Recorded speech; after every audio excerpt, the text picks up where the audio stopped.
Kalau perempuan pakai cadar, kalau bapak-bapak pakai cadar kan pikasianan. Pikasianan atau bapak-bapak pakai cadar mah. Duduk pakai kopiah, pakai cadar. Horor ya mah. Ya, nggak bisa. Hatta pakai masker, kan ada batas kekuatannya. Behel, Ustaz.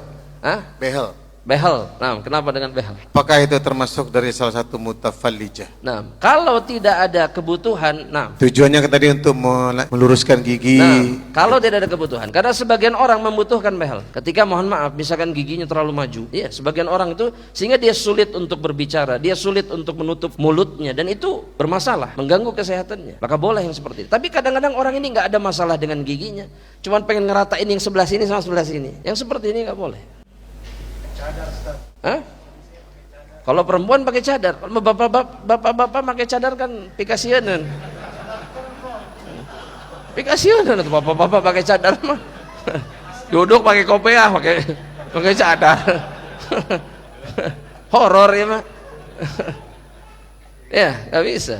Hatta pakai masker, kan ada batas kekuatannya. Nggak ada yang sanggup diantara kita pakai masker sepanjang masanya, kan nggak mungkin. Gimana solusinya? Ridho dengan ketetapan Allah, itu solusinya. Karena orang itu tidak peduli dengan rupa Anda.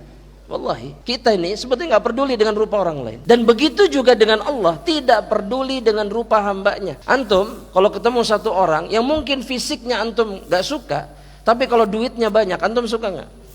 Panas. Yang antum pedulikan bukan rupanya. Itu bukti bahwa kita tidak peduli dengan rupa seseorang. Tidak peduli kita. Betul? Jadi buat apa kemudian kita sibuk dengan penampilan? Terlihat indah, terlihat rapi, silahkan. Tapi syaratnya tidak mengubah ciptaan Allah. Jadi kalau tidak dibutuhkan, jangan. Kalau dibutuhkan untuk membantu seseorang, memperbaiki kekurangannya yang nampak sekali, dan itu mengganggu, seperti yang Anda sebutkan tadi. Seperti mohon maaf, seperti sebagian saudara kita yang terlahir dalam keadaan rahang atasnya tidak ada, misalkan apa? Langit-langitnya tidak ada, harus dioperasi, harus disempurnakan karena itu mengganggu kesehatannya, nyawanya. Betul tidak? Iya. Dijahit dan seterusnya. Tapi kalau tidak ada kebutuhan, ini yang dilaknat sama Allah. Ya, karena kita tidak punya hak mengubah apa yang sudah diciptakan sama Allah.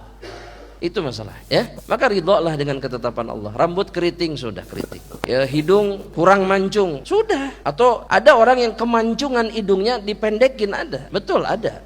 Jadi terlalu panjang tulang ininya, dipotong, dipendekkan. Subhanallah, walas, khalas. Atau seperti sebagian sahabat yang kehilangan ini hidungnya di peperangan, ada yang kehilangan hidungnya. Maka diizinkan sama Nabi pakai hidung palsu, karena ada kebutuhan. Pakai hidung palsu ditempel di wajahnya. Kalau ada kebutuhan kedaruratan maka boleh. Jika tidak, hukumnya terlarang. Wallahu a'lam bishawab.